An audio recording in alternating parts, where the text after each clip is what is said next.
আসসালামু আলাইকুম ওয়া রাহমাতুল্লাহি ওয়া বারাকাতুহু। সম্মানিত দেশবাসী, আমি cancer specialist doctor S M Sarwar. বিশেষ করে আপনাদেরকে একটি মেসেজ জানানোর জন্য আজকে বিশেষ করে মিডিয়ার ভাইরা যারা আসছেন তাদের সামনে এসেছে, এবং মিডিয়ার ভাইরা যারা আজকে আমার এই বিষয়টি প্রচার করতে চাচ্ছেন তাদেরকে ধন্যবাদ জানাচ্ছি। অত্যন্ত গুরুত্বপূর্ণ একটি বিষয় আপনারা আজকে মিডিয়াকে তুলে ধরছেন, বিশেষ করে যেটা হলো ওরাল ক্যান্সার, বা আমরা বলে থাকি মুখের ভিতরে যে ক্যান্সারটা হয়ে থাকে। এটার বিভিন্ন কারণ থাকে।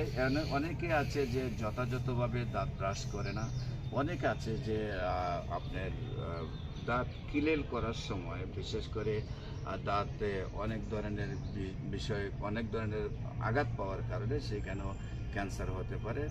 এই আঘাত থেকে দাঁত ভালো করে পরিষ্কার না করার কারণে সেখানে পয়জন জমে, সেখান থেকে ইনফেকশন হয়, সেখান থেকে আপনার টিউমার হয়, সেখান থেকে